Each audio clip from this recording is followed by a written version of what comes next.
bagaimana hukumnya melafadzkan niat di dalam ibadah seperti wudu dan sholat dan yang lain-lainnya.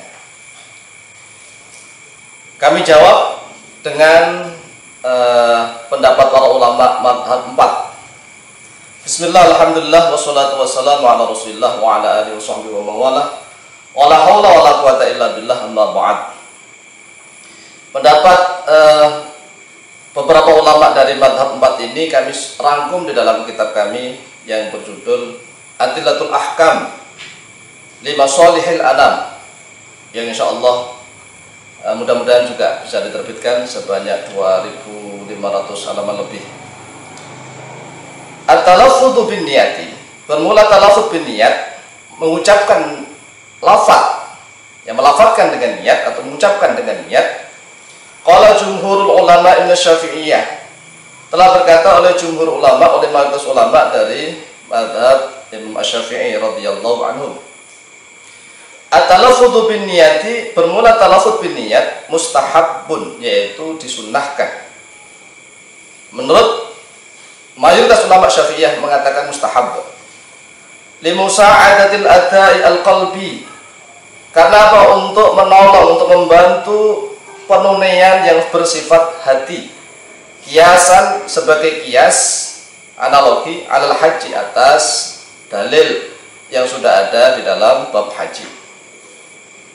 Lima rawa Anas bin Malik radhiyallahu anhu qala, karena sesuatu atau hadis riwayat yang telah meriwayatkan Anas bin Malik oleh Anas bin Malik radhiyallahu anhu qala, telah berkata oleh Anas bin Malik, sami'tu Rasulullah sallallahu alaihi wasallam yaqul, telah mendengar oleh aku pada Rasulullah sallallahu alaihi wasallam yaqulu, telah bersabda oleh dia Rasulullah, labbaika umratan wa hajjan. Labbaika umratan wa hajjan, ini Rasulullah SAW mengucapkan. Karena apa? Kata Anas, sami'tu Rasulullah sallallahu alaihi wasallam yaqul. Jadi Anas bin Malik mendengar langsung dari Rasulullah, dari bibir Rasulullah, ucapan labbaika umratan wa hajjan. Hadis akhrajahu Muslim nomor 1232.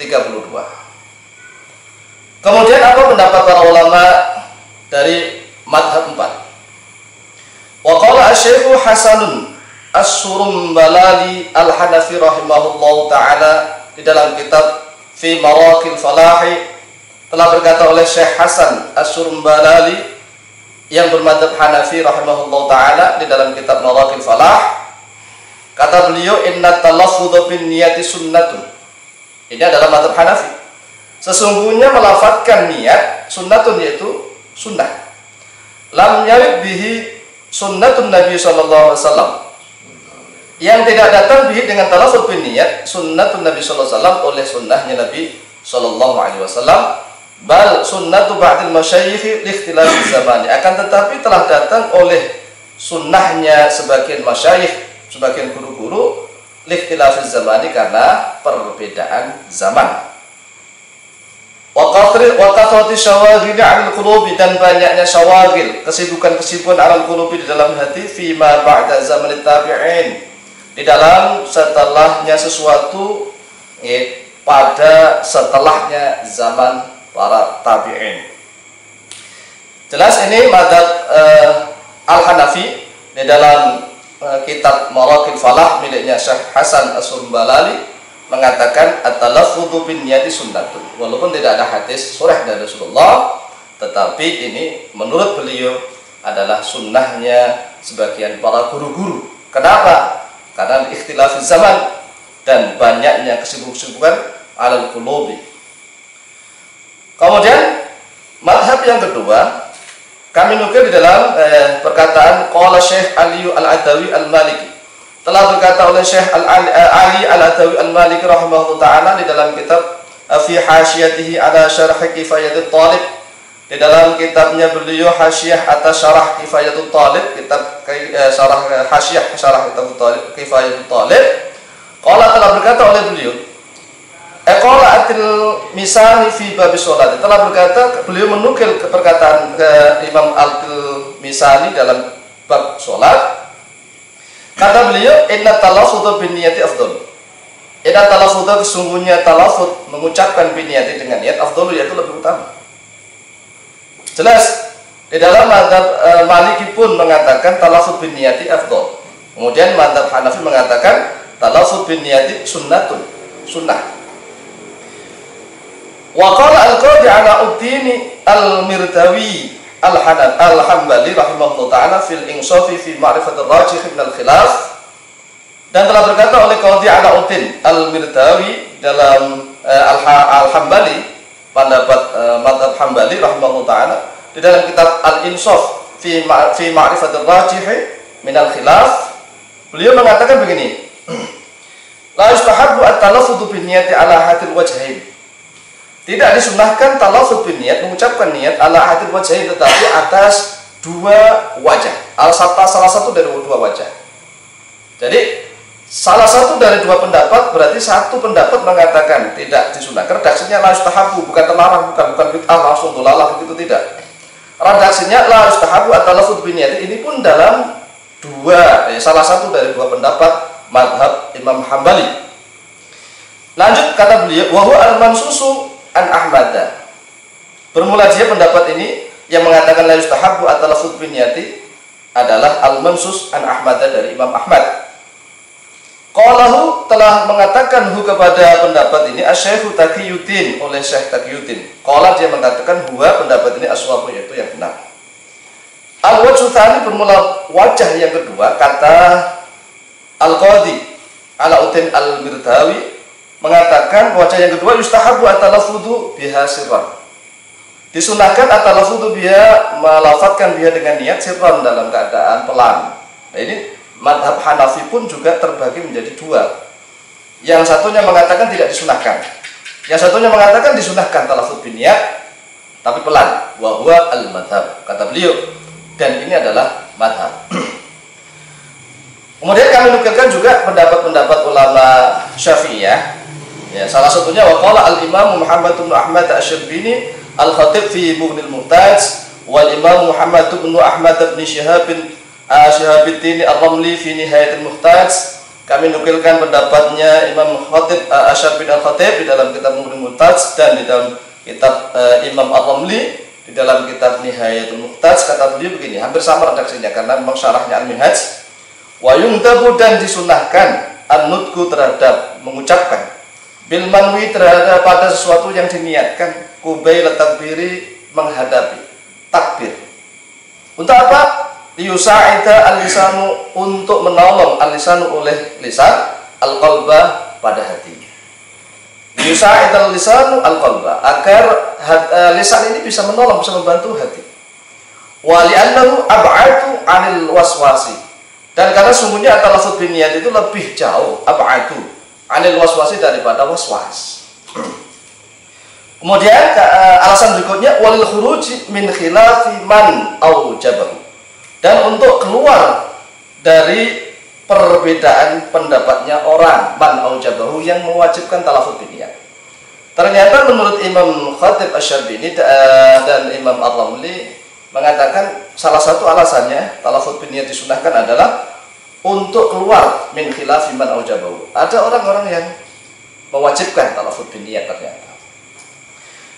Saya ulang supaya kita tidak berpendapat menggunakan ra'yu kita masing-masing, ya, kemudian menghakimi, menghukumi, dan seterusnya, seolah-olah kita lebih alim dari para ulama-ulama mazhab 4. Bahwa satu, di dalam mazhab Hanafi, ya, kami nukil di dalam mazhab Hanafi, yaitu dari kitab Maraqi al-Falah, mengatakan at-talaffudzu bin niyati sunnatun. Kemudian mazhab Maliki di dalam kitab Hasyiyah ala Syarhil Kifayatit Thalib mengatakan at-talaffudzu bin niyati afdhalu. Mazhab Hanafi mengatakan ada dua wajah, dua pendapat. Yang satunya tidak mensunahkan, yang satunya mensunahkan tapi pelan. Jadi hanya mazhab Hanafi saja, itu pun terpecah menjadi dua kelompok. Jangan meniru orang sekarang langsung mengatakan talaffudz bin niyat bid'ah, dolalah finnar. Tidak, jangan begitu. Kenapa begitu? Jadi gini, wahai para santri-santri yang dimuliakan oleh Allah, kenapa sih talaffudz bin niyat ini kita bahas? mengucapkan niat kita bahas. Yang pertama, keluar daripada ini ya, menambahkan dari keterangan para ulama, kalau di Indonesia anak-anak misalnya, anak-anak kecil ya, anak-anak kecil, kemudian dia tidak diajari talafut biniyat, mengucapkan niat ya dengan diucapkan. Ayo nak, sholat zuhur. Namanya anak-anak, suruh sholat apa ya? Niatnya bagaimana? Memang para ulama sepakat mahallun niyati al-qalbu. Ini kesepakatan ulama. Jadi ijma' ulama. Mahallun niyati al-qalbu, tempatnya niat itu dalam hati. Jadi ini nggak usah kita bahas. Jadi tempatnya niat dalam hati, ini kaidah mahallun niyati al-qalbu. Adapun talafut tadi sudah dijelaskan. Talafut bin niat diucapkan itu bagaimana? Ya, sudah jelas kita jawab dari 4 madhab. Hanya madhab Hambali yang terdiri dari 2 pendapat. Yang satunya mengatakan tidak mensunahkan tapi tidak langsung memvonis bid'ah, tidak. Ya, artinya tidak dolalah. Tidak dolalah. Jadi yang pertama untuk mengajari anak-anak atau orang-orang ajam. Menurut madhab Hambali tadi, karena waqatul syawagil 'ala al-qulubi fi ma ba'da zaman tabi'in, menurut madhab Hanafi. Jadi sangat ditekankan untuk talafut bin niat itu. Mengucapkan niat ya mulai dari wudu, kemudian sholat. Contohnya kalau misalnya wudu, anak-anak masih punya wudu, itu belum batal, tajdidul wudu. Nah, niatnya bagaimana? Apakah fardhu lillahi ta'ala? Toh wudunya belum batal, kok niatnya fardu? Karena wudu difardukan itu karena memang hendak menjalankan sholat. Jadi karena sholat itu wajib, fardu, maka wudu pun jadi fardu. Tetapi kalau tidak punya masih punya hadas, hadasnya masih sudah hilang, artinya masih punya wudu, maka wudunya itu sunnah. Jadi sunnah tajdidul wudu. Nah, cara niat kan diajari talafut bin niat. Saudaraku ya yang dimuliakan oleh Allah Subhanahu wa taala, para santri rahimakumullah. Para ulama memberikan definisi begini, sholat tentang sholat. Ya. As-sholatu lughatan itu kan sepakat ad-du'a, as-sholatu hiya ad-du'a. Kemudian para ulama memberikan definisi secara istilah syara' atau syariah, ya, istilah syar'i. Sholat adalah aqwalun perkataan, wa af'alun dan perbuatan. Jadi aqwalun wa af'alun. Kemudian muftatahatun bitakbir yang dibuka dengan takbiratul ihram. Muhtatamatun bitaslim yang ditutup dengan salam, bisyara itu maksusatin dengan syarat-syarat yang dikhususkan. Jadi ini apa pengertian sholat? Jadi sholat aqwalun wa af'alun, muftatahatun bitakbir, muhtatamatun bitaslim, kemudian bisyara itu maksusatin dengan syarat-syarat yang khusus. Lah ta'rif atau definisi seperti ini apakah tidak punya dasar? Punya dasar. Ya. Fa hadza ta'rif muwafiqun bima rawa Ali bin Abi Thalib radhiyallahu anhu qala. Ini ada dasar dari hadisnya Ali bin Abi Thalib radhiyallahu anhu. Qala Rasulullah sallallahu alaihi wasallam, "Miftahu sholati at-tahuru wa tahriluha at-takbir wa tahriluha at-taslim." Kata Rasulullah, kuncinya salat adalah bersuci. Wa tahrimuha yang mengharamkan salat adalah at-takbir. Kemudian wa tahriluha at-taslim, yang bertahalul menghalalkan salat adalah taslim. Jadi salat itu ada takbir, ada ihram. Jadi orang seperti orang haji. Jadi kalau sudah Allahu Akbar, itu sudah pakai ihram. Ya, pakai ihramnya tidak harus pakai putih-putih ya, seperti orang haji. Jadi sholat pun pakai ada ihram, pakai ihram. Allahu Akbar tapi dengan takbir ihramnya. Nah inilah diawali muftatahatun bitakbir. Jadi dasarnya ada hadis riwayat Ali bin Abi Thalib. Lah hadis ini akhrajahu Abu Dawud ya, yang hadis ini dikeluarkan oleh Imam Abu Dawud nomor 61 dan nomor 618, wa Tirmidzi nomor 3, hadis nomor 3, wa Ibnu Majah dan nomor hadis nomor 275. Jadi pengertian hadis, pengertian sholat seperti itu tadi, yaitu aqwalun harus diucapkan, jangan sampai sholat Allahu Akbar menengai diam saja. Rukunnya nggak diucapkan sama sekali, walaupun hanya telinganya sendiri yang membaca misalnya. Ini nggak sah, karena memang sholat itu aqwal, ada perkataan, ada perbuatan. Jadi rangkaian aqwalun af'alun, muftatahatun bitakbiri, muhtatamatun bitaslim, bisyara'i itu dengan syarat-syarat maksusatin yang dikhususkan. Jadi jelas kalau orang sudah takbir Allahu Akbar, kemudian baru talafut biniyat usolli fardhal maghribi, ya batal. Lah ini baru batal, baru bid'ah, dolalah. Tapi kan talafut biniyat itu diucapkan sebelum masuk takbir. Sebelum masuk takbir, jadi ya bebas. Wong dia usolli fardhal isya'i 4 rakaat dan seterusnya sebelum takbir. Lah ngapain dibahas? Toh ini adalah suatu tuntunan yang luar biasa, ajaran yang baik, yang istihsannya juga makbul diterima, dan para ulama-ulama yang alim pun juga menerima, bahkan mengatakan sunnah. Lah kok masih ada orang yang ngeyel bahwa talafut biniyat itu dolalah? Dari mana? Apakah merasa lebih alim daripada para ulama-ulama madzhab 4 itu? Kan sholat jelas, batas awal adalah takbiratul ihram, batas akhir adalah salam. Sehingga kalau belum takbiratul ihram, nyanyi saja nggak batalkan sholat. Sebelum takbir, misalnya sebelum takbir bilang misalnya kakak santri, sakitnya tuh di sini, kemudian Allahu Akbar, ya sah. Apalagi ini talafut biniyah, jelas ya bahwa talafut biniyah ini menurut para ulama mayoritas adalah sunnah, ya sunnah dilakukan. Mudah-mudahan tidak menjadikan perdebatan kembali. Ya, ja'alanallahu wa iyyakum hadina muhtadin khairadallina wala mudillin. Ya, wallahu muwaffiq ila aqwamit thariq. Assalamualaikum warahmatullahi wabarakatuh.